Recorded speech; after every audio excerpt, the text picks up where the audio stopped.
Good afternoon, everyone, and thank you for joining us for another exciting episode or session of our Summer Brown Bag series. We're really excited to have you all back with us this is our third presentation of the summer. And as a reminder, our theme for the summer is refilling your cup. And as we were looking at alternative or other modalities or non-traditional forms of therapy, when it comes to things that make you feel good, things that bring you joy, things that help you refill that cup. So we've had some presentations about nature. We have a really exciting presentation today that involves art, theater, and really exciting. I'm not going to say too much at the start because I want our guests to be able to wow you all. And so with that, I will introduce our guests. I'll be back at the end. As a reminder, our Q&A session will be moderated by me around about 11:45, 11:50. But if you have questions beforehand, feel free to drop them in. And if you're having trouble, technical difficulty or anything, drop that in as well. And we have folks that are monitoring those things behind the scenes. So with all of that being said, our guest today is Tina Chapman DaCosta. And you'll see her momentarily. I know I turned, but you can't see her. Those in the auditorium can. She has been called a Renaissance woman. And as a filmmaker, community building consultant, and IT professor, Tina's unique set of skills enables effective cross-discipline and business unit collaboration to create dramatically engaging educational experiences. Following an 11-year engineering career with IBM and over 15 years as a college professor in mathematics and computing, imagine that, Tina earned a master's in fine arts degree in film and animation at RIT's School of Film and Animation to advance her love of storytelling. And soon after graduating in 2014, Tina discovered the positive impact of her storytelling on national community building.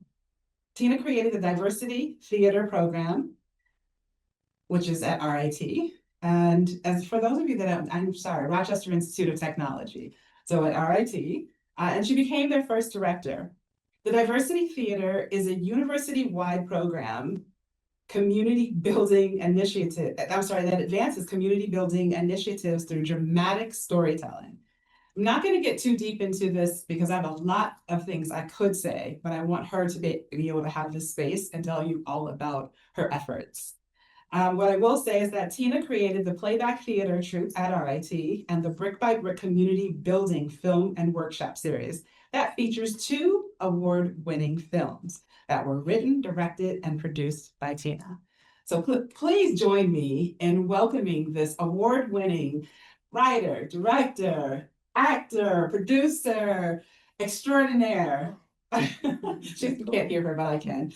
Tina DaCosta. Thank you. I almost had to turn around and go, who is she watching? Thank you so much, Chanel. And thank you for the invitation to be here. I feel like this is our sister university with RIT just being, let's say, down the street.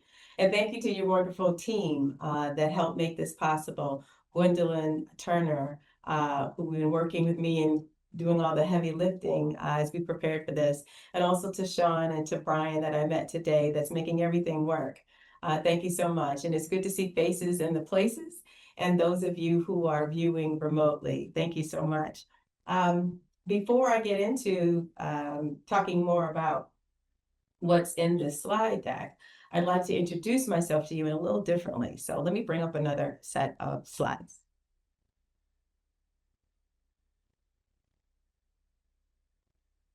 Bart. It's okay. We'll put it.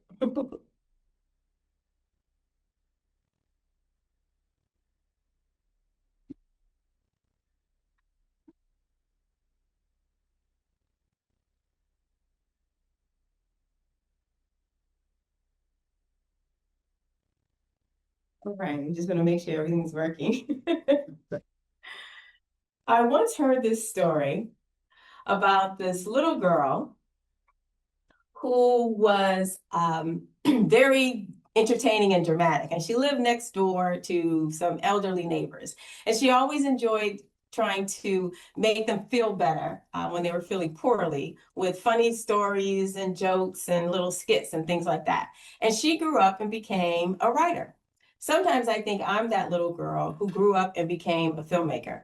I'm Tina Chapman DaCosta, writer and director of 2 short films that I wrote, direct, and produced in production partnership with RIT, using some wonderful RIT students, current students, alumni, and also other film professionals.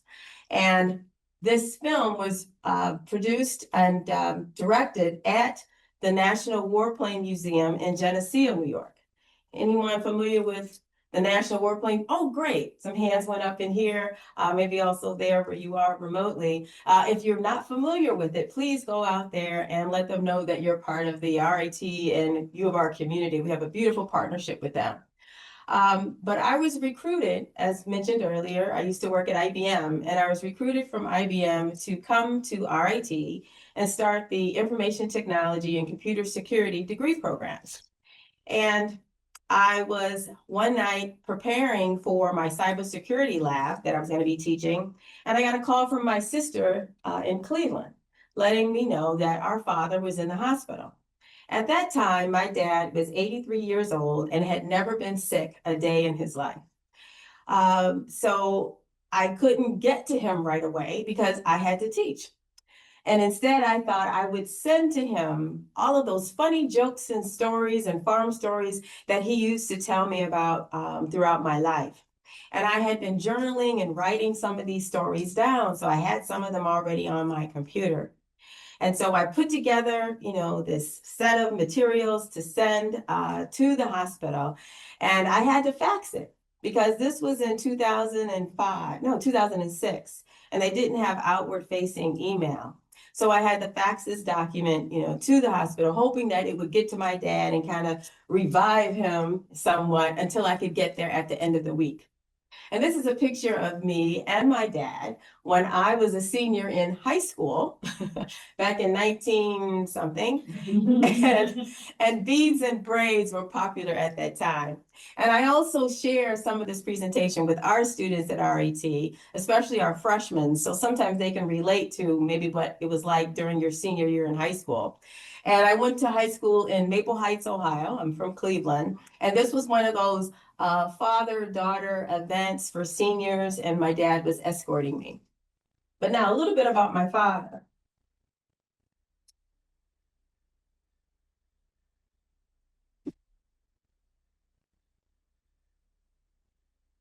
As I mentioned, I created this booklet that I called Bud's Bedside Stories. He's so funny, he'd make a dog laugh, which is what my mother would say back then.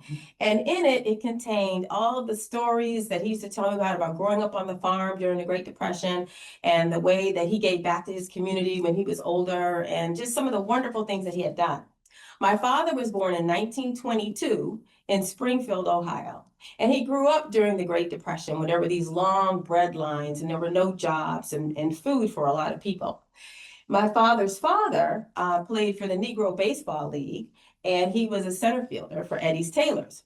My father's mom worked as an elevator operator at one of the downtown hotels in Springfield, Ohio. So during this time, my father got a chance to go and stay on a farm during the Depression.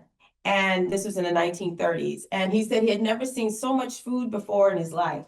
So he stayed on that farm, and there's where he learned the family business, actually, of being a brick mason. And so he became a brick mason in the Springfield, Ohio area as he grew up, and he built homes for many people, also for his mother, and then also the homes that I grew up in later on in Cleveland, Ohio. And during this time, he also enlisted to serve his country, leading up right before World War I began. So this would have been in December of 1941, prior to him, coming to Cleveland and marrying my beautiful mother. But he signed up to be what today we call the Tuskegee Airmen. And this was a time when people of color were thought to not be able to perform gallantly under pressure in war or battle, even though they've been doing that, for years. And so the Army Air Corps started what they call one of their Tuskegee experiments, where you had pilots and other crew there. And my father was an airplane mechanic and also airplane trainer, and so, or pilot trainer, and that's where he was. After the war, and after he was unable to continue to build homes because he started to retire, he gave back to his community by building a roller skating rink called the Blue Goose.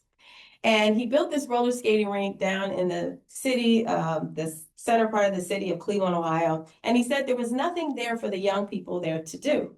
So he created this roller skating rink and he tried to employ the entire neighborhood. This is where I got some of my first jobs when I was in 6th grade to 10th grade working there. But this became a community. And he touched so many lives of so many people, and not only building homes for them, but also employing them in his businesses. So now back to that day in my office at RAT, preparing for my cybersecurity lab. Yes, I did send that document, Bud's Bedside Stories, to the hospital. And when I got there at the end of the week and saw my dad, yes, it was a wonderful occasion to see him, obviously. However, my childhood attempts of trying to save my dad through storytelling did not result, in the way that I wanted it. Leukemia was a lot stronger than my storytelling. So although I wasn't able to, let's say, save my father's life from storytelling, I'd have to say it kind of saved mine. And I didn't realize it at the time, because what I ended up going through was a quest, not just to save his life, but after he had passed, after 6 weeks, from that phone call that I got, was to find ways to honor his life through storytelling. And so I was going to make a website and put some information out there, because after his passing, and even to this day, I still hear from so many people that he impacted. People who worked at the Blue Goose roller skating rink in the 1970s and 80s, or people who are recipients of one of the homes that he built. And he didn't make a lot of money building these homes, because there was also redlining going on, where financial institutions weren't investing in certain neighborhoods or certain demographics of people. And so my father had to carry the financing most of the time. And people paid him sometimes with pies and cakes. So even though he didn't make a lot of money, he actually helped a lot of people, advance their homes and own a home. So these were people who were still reaching out to my family and me to say how much he impacted their life. So I started on this quest then of trying to honor him, maybe through a website. I then got into writing plays. I had done work as an actor, but hadn't done a lot of playwriting. And I realized most of the plays had elements of his life in it. Some of his little farm jokes or stories, or the other more serious challenges in his life, such as the day he was going to end it all through suicide, when the construction business took a turn. Okay? But he had an epiphany. He had a moment. He had a life-saving experience that pulled him back to where he needed to be. And I was so surprised to hear, as I became an adult, about these other challenges that my father had, who was what I call a magnanimous person.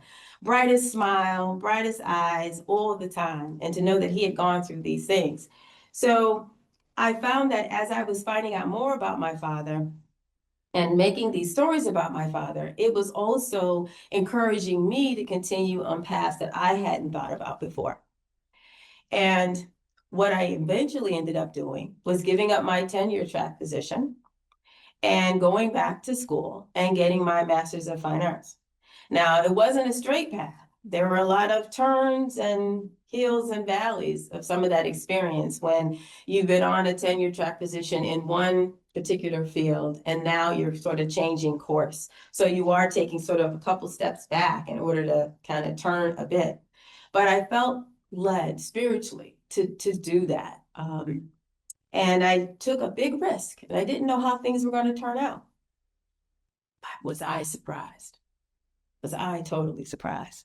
And I want to tell you a little bit about that surprise.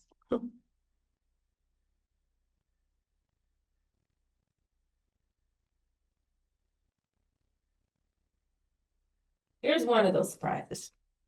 So RIT asked me to start a diversity theater program. It was a concept that I kind of had maybe 3 years prior, because when I had left IBM, I had an opportunity to start working with an organizational development company called the Winters Group. And Mary Frances Winters is the founder and director of the Winters Group, and she had been on the trustee board here, I know, for many years, maybe still is. And she's an alum also of University of Rochester.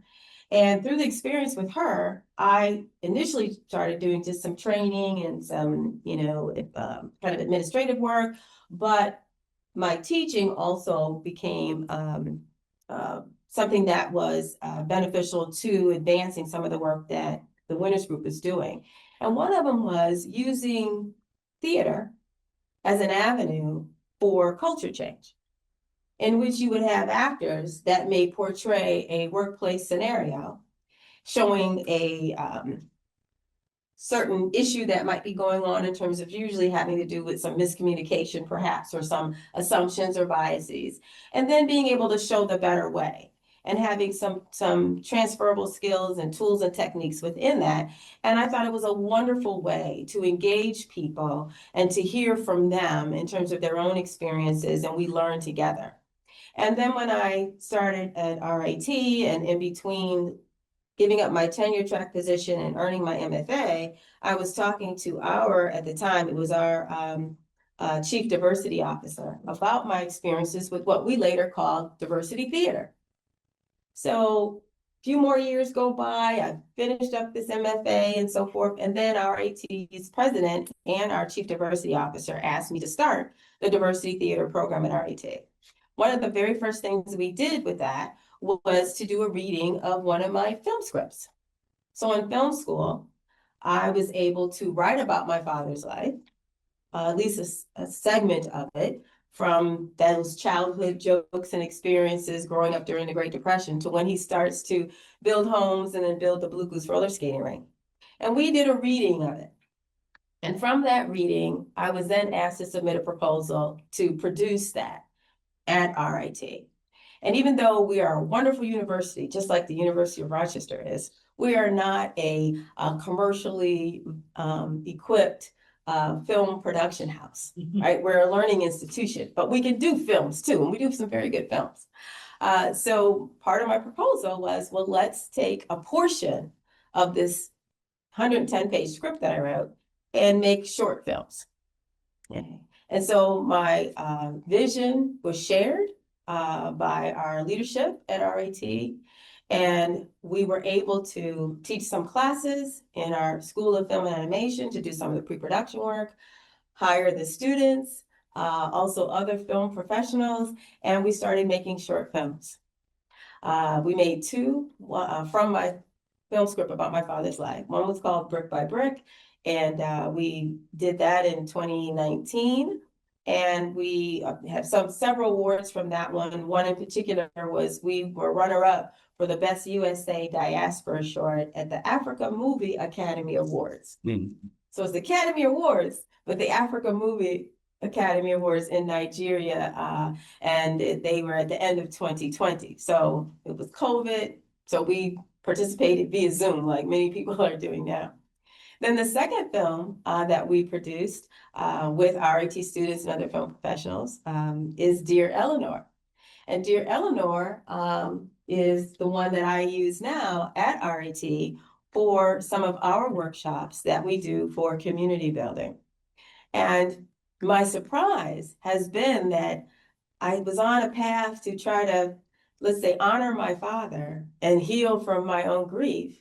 And I ended up coming to create art in a way that also heals other people, that also brings and engages dialogue so that we can get to know each other better, and helps to advance many of our initiatives, even when it comes from recruitment and retention of faculty, staff, and students, or when it comes to being able to build more inclusive teams where people can do their best work. And those were the things that I did not have in my thoughts or my plans when I initially started to try to honor my dad. So Dear Eleanor is our latest film produced with RAT. And we produced this in 2023. And I think it's a good film. But guess what? It really is a good film. And don't just take my word for it. These laurels here are just an example of some of the awards and recognition that Dear Eleanor has received. I'd say most notable is that in 2023, we were selected to be at the Diversity in Cannes Film Showcase at Cannes Film Festival in Cannes, France, in 2023. And so we won for Best Score, and we were nominated for Best Editing. And then we have other awards such as Best of the Fest at Rochester International Film Festival also that year. Several others that you'll see here. But these are films that were produced with RAT, also with RAT students. And so I just want to take you through a little bit, of this. If you can see here, so the Diversity Theater program was off and running. And as Chanel introduced earlier, we do live theater and some other things as well, but we also produce original content like these films. And we use them for community building workshops, in addition to the playback theater and other things. We just finished maybe a year or two ago a partnership with our College of Science that was for 5 years. We had a grant from the Howard Hughes Medical Institute for Inclusive Excellence. And we put together a 5-year series of workshops in cohort models in which the objective was community building, but we had obviously different sub-objectives sort of with that. And we use film and we use playback theater and other ways for people to engage and come together. And I'll take you through a little bit of how we use Dear Eleanor film for that. Magic Spell Studios, as I said earlier, is our partner. That's our production entity or institution there at RIT. And we try to mention at the National Warplane Museum. So this image here, a little funny story behind this one for a second, because there's these miracles that also happen along the way with these stories, or these film productions. But I did not have a location to shoot the film Dear Eleanor when I needed to have that location. And the budget that I have from RIT is on a fiscal year cycle, just like I'm sure some budgets are here. So at the end of June, that means, if you didn't, either you used it or you lose it. And it was near the end of May. And I was trying to now rewrite Dear Eleanor, because Dear Eleanor originally was written when I was in film school in 2014 or so. And now that I have some funding to shoot this portion of that film, I did not have the airplane hangar, airplanes, and all these other things I needed for the time period of 1941. And so I set on a path to rewrite it. I'm the writer, I can change it, right? So I wanted to make it more modern, like maybe the 1970s, because I could probably get some 1970s, furniture or make the setting look that way. Well, as I was trying to rewrite it, it just wasn't happening. And I have now, become more of a writer in terms of being able to have that time set aside to make sure you're, using that writing muscle and keeping it going.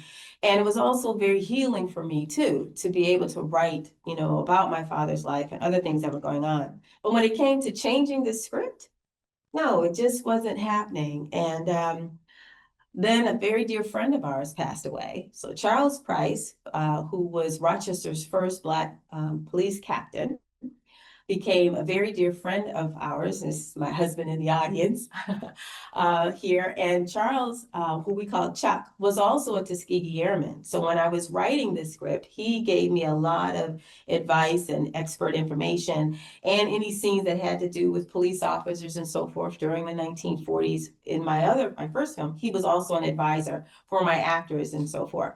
So he was a very dear friend, and he died suddenly after very short illness and near the end of May. So we had to take some time, obviously, to celebrate his life, which took time away from trying to change the script. So I finally just had to give in and kept it the way that I had written it, not knowing if I'd have an airplane or whatever for keeping the period of 1941. But soon as I trusted my spirit and just kept it the way I originally wrote it almost 10 years prior, then as we say, something came to me. A thought came to me that said, isn't there a wordplay museum somewhere? I remember maybe seeing a sign off of the highway or something. And so we went online and I found the National Wordplay Museum and they had pictures of planes and things. And I'm like, no, this is too good to be true. So my husband and I went out there, and now it's June 4th because it was his birthday. And don't forget, my budget cycle ends at the end of June. So we're talking less than 4 weeks probably, right? Like to make a period film, for those who are filmmakers, usually you give yourself at least 3 months. But we go out there, we meet some wonderful people there. And as soon as we arrive, the name on their building that used to be their hangar when it first opened was 1941. The same time period and setting of my film of 1941. And then when we met the owner, Austin Wadsworth, he gave us a personal tour and showed us so many wonderful things that they had there.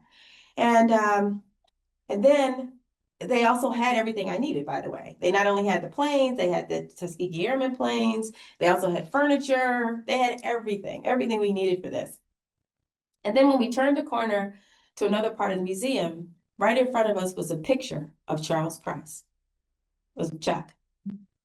As I said earlier, he was a Tuskegee Airman, but what I didn't know is he would go out to the museum and give people tours and talk to students and things like that. So I felt like these blessings were already there, waiting for me to believe, waiting for me to just take that leap of faith, which some of you, may do in different ways, to go ahead and do what I felt led to do, even though I didn't have all these things to begin with.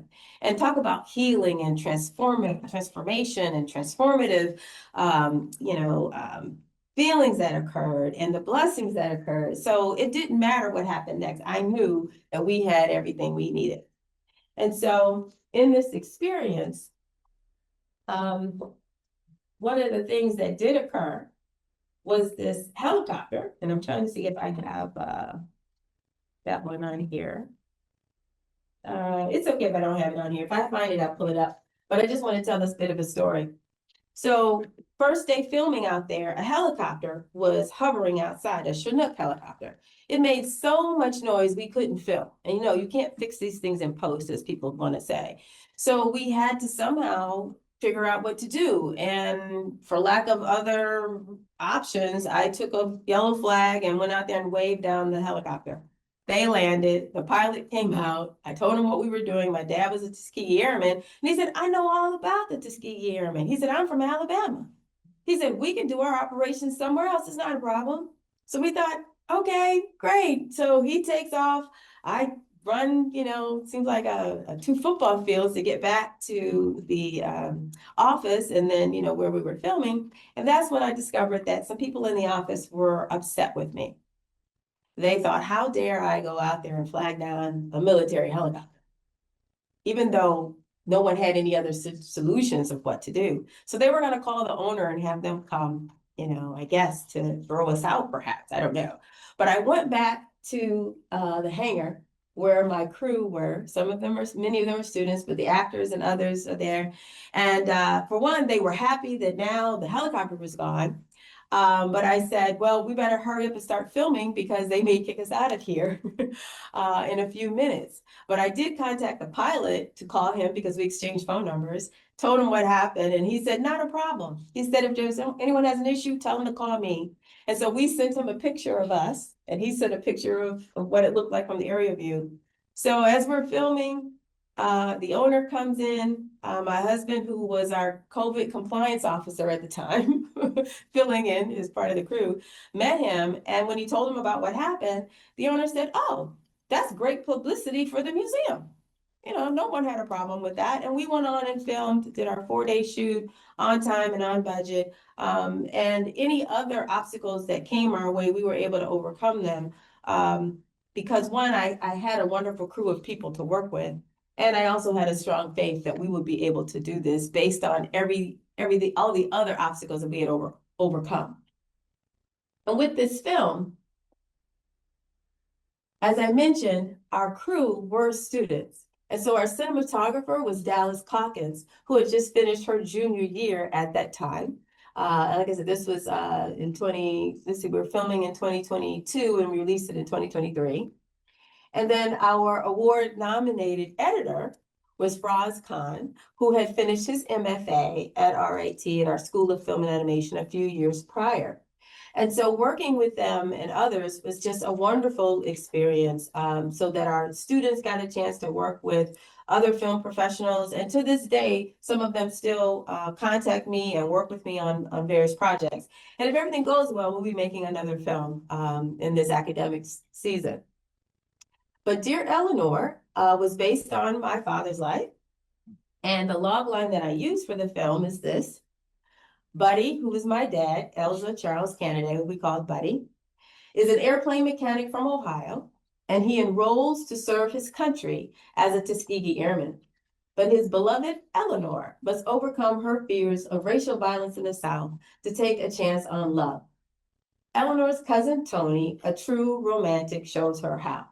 So what I'm taking you through now is just a snapshot, really, of some of the information or setup that I use when I'm showing this film in workshops at RIT.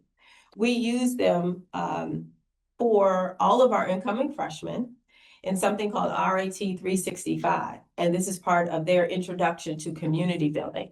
I share my story and then I give them opportunities to share their stories. Not that I ask them to make films, but we have ways in which we use intercultural communications, exercises for them to, in a short period of time, share some other background information about themselves with one another. So they see this slide, and then I also have them think about some of these words or terms before they watch the film Dear Eleanor.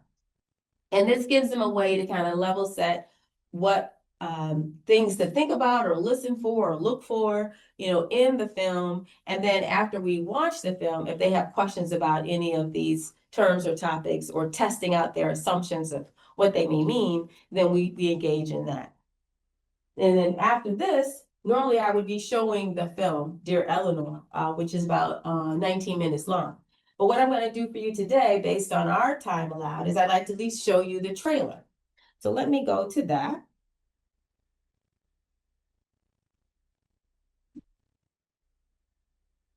And this is the trailer for Dear Eleanor. And I think the sound is working fine, but we will find out in just a second.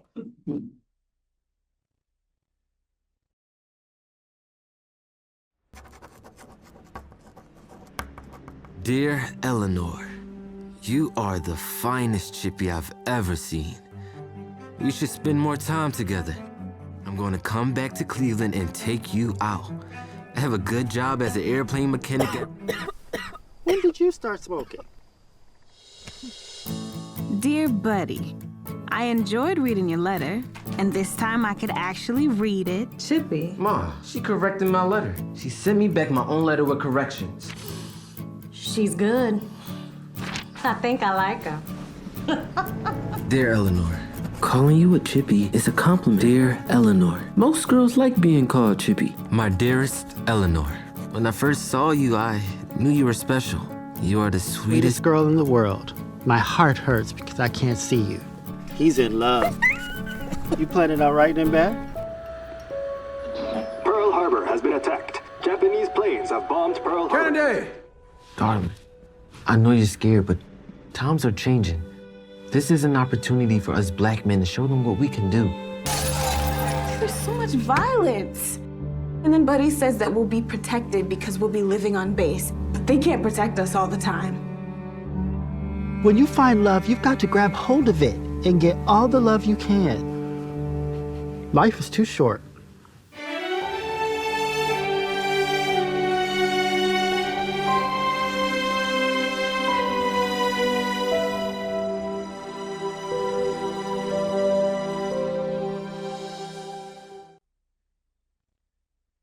So that's the trailer that we use for the film. And normally they would see the full 18.5-minute film and the credits and things like that.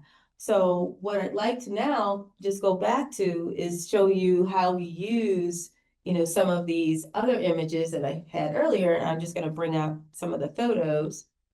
There we go, where we see our wonderful actors who were cast out of New York City, Nimini Warren and Jamil Little, who played my father and mother, Buddy and Eleanor. And then the middle photo are the real Buddy and Eleanor, taken in around 1941, right, or during their first year of marriage when they got married in 1942. And then the last image are three main actors in the film who played Buddy and Eleanor, and also our cousin Tony is played by another actor, Delando Eaton, who used to live in Rochester and now in Florida. And so we get a chance to talk through some of these things, especially like the term hot dog.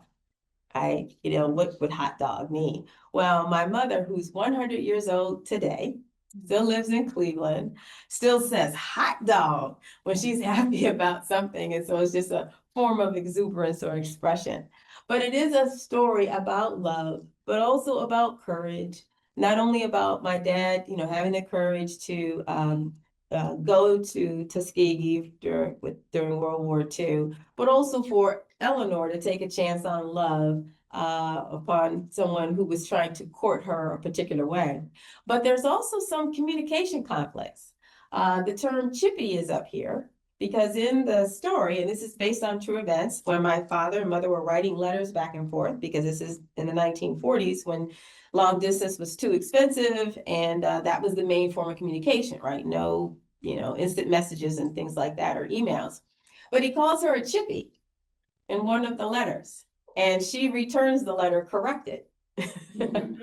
And he can't understand, well, what's wrong? Calling you a chippy, that's a compliment. Well, why'd you correct my letter? That's what he's thinking. And his mother helps him be able to understand where Eleanor's coming from, right? So that's what we call an intercultural communication conflict. An intercultural communication conflict. So both of my parents are from Ohio, but they had different cultures.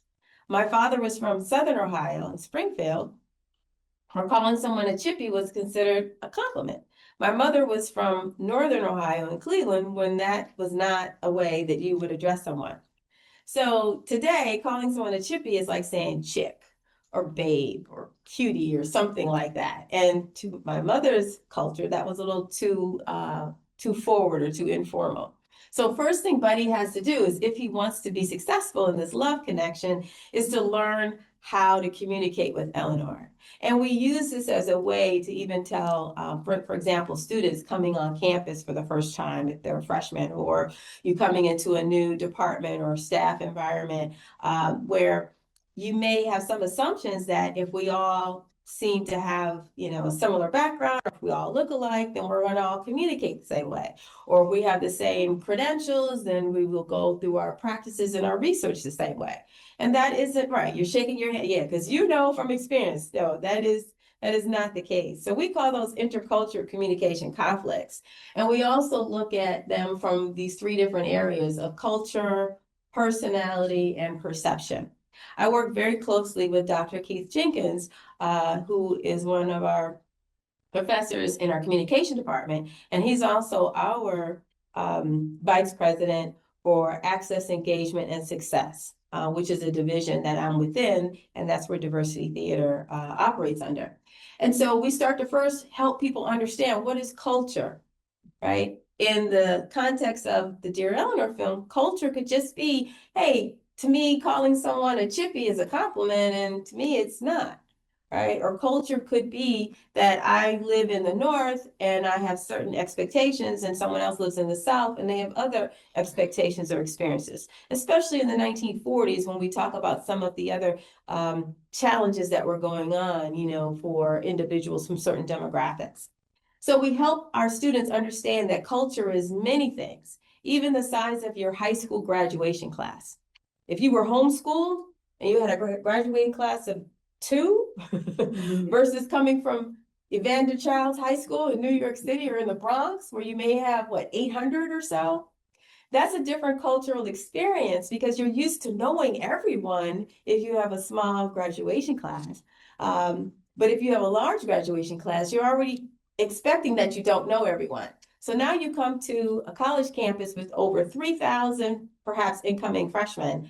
Some are going to hit the ground running because they're comfortable not knowing everyone and they know how to meet people.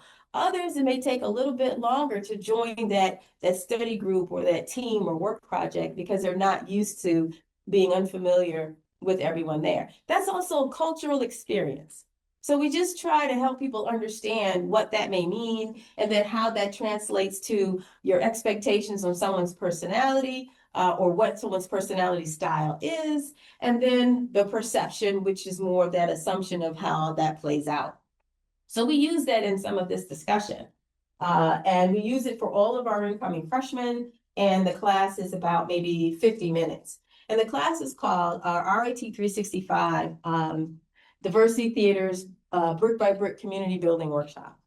And the reason why I'm sharing all of this as part of my story is because when I set out to honor my father in a way that would also heal me, I didn't expect that someone who came from a small town, grew up during the Great Depression and built homes for people, or maybe had a roller skating rink on the side, would be of interest to anyone other than us. And us meaning those of us who knew my father and benefited from some of the wonderful things that he did. So it's been an honor and a blessing for me in so many ways. Every time I get a chance to share these stories and talk about, my father's experience, and I'm finding out that other people are very interested in doing the same. So our film got accepted at the International Black Theater and Film Festival in Winston-Salem, North Carolina last year. I submitted a proposal to do a workshop. And I was going to do the workshop similar to what I do at RAT, which is advancing community building. So they were interested, and when they called, they said, we like your concept and idea, but instead of doing a workshop on community building, they said, can you do one on how you take your family history and create it into compelling media? And I thought, yeah, that's what I do, or what I've done. But I didn't think about doing a workshop or a training or doing a speech or a presentation about it. And so that's what I did. They wanted to call it Origins because it was the same time that a film came out under that same name, and thought that this would kind of be a nice complement to that, to talk about where your origins are or where you're from. Not only was it well received, it was, how would you say, it was standing room only. Mm-hmm. So I'm looking at my husband because he accompanied me to the film festival. It was an honor just to get into the festival to show the film, but also not to have a presentation or workshop I was doing. We had to bring in chairs for people. And some people were moved to tears to say, when I saw the description of your workshop, I knew it was for me because I have all these photos or things about my family that I want to do something with. Or I am the oldest member of the family, or I'm the one that only knows the legacy of these stories. And if I don't share them, they'll be lost forever. And so I was making another connection with people that I didn't anticipate. And just Monday, I did the same presentation or similar presentation at Kingdom Bound Ministries Festival at Darien Lake. Anyone going to that? It's in Darien Lake. They've been doing it for like 25 years or so. And anyway, so they invited me to come out there and do a workshop, not so much on how to do community building, but on how do you or anyone use your family histories to create compelling media, such as podcasts or websites or plays or films. So I'm still learning, the impact of being truthful and honest in sharing, what's most important to you in the ways that you feel you can do best. And when we share it at RAT, we first started in 2020 doing this for all of our incoming freshmen. And here's some of our data results for the 2021-2022 school year. And we had almost 3,000 freshmen who were, new in the fall. And we have the results for those who strongly agreed or agreed that the experience gave them a greater understanding of the viewpoints and experiences of others. So that was 83.77%. And then our second question asked them that they agree that the experience was an effective approach for community building. Again, almost 82.5% out of our, 3,000. And we had about a 90% return rate, on our responses for this survey. And we've been doing it now for, we're going into our 6th year of showing we first started with our first film, Brick by Brick, but the last 3 years we've been showing Dear Eleanor from 2023 or so, maybe the last 2 years, I guess. And so our results for that question 1 and question 2 kind of carry over this way. And I just brought a couple of data points just for the last 3 academic years. But you see, we have almost a 6% positive increase in student responses to question 1 regarding giving them a greater viewpoint, of others' experiences and that it may be different from their own. And then also you see the difference for question number 2, starting off that first year at only around 67% favorable response to all the way almost, 96, almost 97% for our students. And last year was also on that same trajectory. So we found something that works. And I have a wonderful team that I work with to do this with at RIT and our community partners. And now I'm on the board for the Rochester International Film Festival. So I also have a lot of local support and collaborators and work that we're doing. But this I definitely don't do alone. But I also want to say that, these were things that I didn't expect, when I first started down this path. And the other joy of refilling my cup was sharing this win with others, and especially with my mother. So here is us. This is Fraz, our editor, who's an alum of RET, with my producer partner, Mickey Levy from LA. And we were out in LA finishing up the film when we put the final touches on the sound design. And I've been doing workshops, and this is when my hair was a lot shorter. But we've been doing workshops at RIT. This is when we were at the Cleveland International Film Festival, year before last. This is our former president, President Munson, who just retired from RIT, and he was a wonderful supporter. Ellen, our former provost as well, Brandberg, and just being able to share this. These are some of my alumni students who came back to experience some of these festivals with me. And this is when we were in France and won the Diversity and Cannes Film Showcase component. And this is at the Charlotte Film Festival with my mother and my beautiful husband right there is with us. And as I mentioned, my mother is now 100 years young, just celebrated her birthday last March, and I have had the honor of her traveling with me as we honor, my father's legacy and their story. And this is us last year. Well, that's my mother and I having a fun time. But when we won at the Rochester International Film Festival. So yes, I began this journey perhaps as that little kid that wanted to tell these stories and jokes to revive someone else. And along the way, I've revived or refilled myself. And so perhaps taking that risk of going down a different pathway from where I was on in computing and computer security was the pathway that I needed to be. Not that anything time was wasted or anything, it's all part of the journey.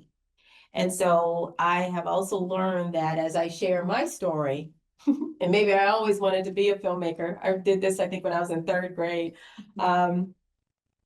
It has refilled my cup, and to the point where it is running over. And what I mean by that is I get an opportunity to spill that out into others and hopefully encourage them or give them some other ideas about some things that may be near and dear to their hearts of things that they want to do. Yep. So we're going to end here. And I just have this last slide, I think, to put up. I don't know if we're still using my last slide, but this one just says thank you. It has a QR code for some quick 2-question survey if you'd like to give me some feedback or if you'd like more information. I am in the process of writing a book about this experience. And my draft title is called The Joy Hunter.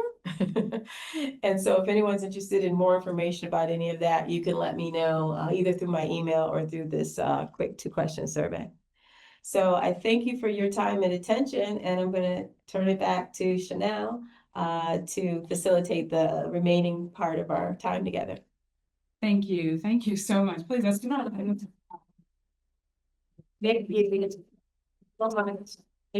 We do have a few moments for questions and answer, Q&A, and those that are online, feel free to send those through. I am monitoring, but I'll start with anyone in this space here that has a question. And while I'm looking for a hand to go up, I will just say briefly, I did share with Tina my experience in taking one of my favorite courses from RIT was intercultural communications. And in that course, it helped me to understand a different way of looking at people, looking culturally. And so as most people know, I have a degree in sign language. And so one of the things, like an ASL compared to JSL, Japanese Sign Language, we use that one. Here in America, we tend to sign with our head. So like, I understand, I know, things are up in this area. In Japan, they're very intuitive. So there are things you're like, I understand, I agree. So all of their signs come from here. And so then when I speak to someone, I now understand that intuitive response where, oh, what do you mean you don't know? So language matters, culture matters, all of those things when you're speaking to someone to help better understand where they are. So I just like that connection point because of how you use your film to be able to relate to your students or help them to relate to others is fantastic. Fantastic. Questions. Okay, so I have a question here. Have you ever shown your film at the Little Theater? Oh, have I ever shown my film at the Little Theater? Yes, I have. I've had the wonderful oh good, that's doing something there. The wonderful experience of showing it there through the Fringe Festival. So I've been a participant, presenter in the Fringe Festival probably the past 3 years. And in one of those years, we did show Dear Eleanor at the Little Theater. And I think we even showed Brick by Brick at the Little Theater. So I think I've been in the Fringe Festival at the Little Theater at least 2 years, where we showed both films at those different years. And then last year I was at the Fringe Festival, but the venue was the Jewish Community Center. At their theater there, and I showed Dear Eleanor, and in that one I did more of a presentation, dramatic kind of presentation, where I do show a little of the background that I showed you all today about, growing up as a child in Cleveland and my father's experience and how I wanted to save his life through storytelling. And I know we did it a little bit more, and then showing that helicopter that was hovering over the National Warplane Museum's area and all the things that kind of went along with that in that particular one. But we had more time. I think I had 2 hours or something like that. But I welcome an opportunity to show the films again, at the Little Theater. And if everything goes the way I would like it to, we will have a third film in this series that I call the Brick by Brick film series, because that's what the original script was titled. But I'm not sure which section of the story we would do for film 3 yet. We're in the pre-production phases of that now. Great. This is a part 2 to that question. Where can we view Dear Eleanor? Oh, I should have had an answer for that one since we weren't showing it right here. Where can you view Dear Eleanor? Well, one, you can always come to RIT to view Dear Eleanor. We've got some workshops coming up, and I'd be more than happy to share that information maybe through Chanel so that people can have access to that. Currently, we don't have it publicly viewable because I'm still in film festivals and things like that. And part of the requirement is that those films are not shown or accessible online and publicly. So that's why I don't have them there. But I would also be able to show some private links and so forth. If people want to contact me, I can help make that available. So yes, I can give the information of when we're going to be screening them at RIT so people can come see them. I may be doing another screening in the city. It just depends on some opportunities that are coming up. But I can also respond to people's requests if they like a public, having the private link to see it themselves. Fine. And we'll have all of that information if anyone's interested in contacting. And for those in the room, I do have some information cards that has the QR code on the back. to the website for the film and also for the diversity theater program. And my contact information is also on the back, similar to what was up there before, if you want to reach me. And then we just have some stickers like hot dog. Our students love stickers. I have them on the back of my computer too. Just some up here if you're interested in any of that. Or for those who would like them, who aren't here, we can make them available. I can leave them with you. Absolutely. Well, I'd like to thank you again, and happy birthday to your mother on her 100th birthday. Yeah, I'll let her know. And thank you again for agreeing to be here as a part of this summer series, and sharing how your work with your dad, not even work, it was just out of your passion and love for him, and how that took you from IT and to here you are today. And I can't imagine knowing you then, but the smile that we see here today, I know that this is a passion project for you. And what do they say? If you love what you do, you never work a day in your life. Do you feel like you're working? No, I don't feel like I'm working, and therefore I never stop. That's the other thing. You never stop. But yes, thank you. I'm glad I found this. Even when I showed that little drawing I did at the beginning, I didn't say that it was my drawing, but I discovered that maybe last year or so. And I thought, well, maybe I always did want to do this. Maybe I always wanted to be a filmmaker and I just forgot, or a writer of these things. And I just forgot, so I'm glad I was reminded. Yeah. Thank you. Thank you again. Thank you. Please, let's give her another. Thank you. Thank you. No, thank you. Thank you so much. Yes, thank you. In our next session. Thank you.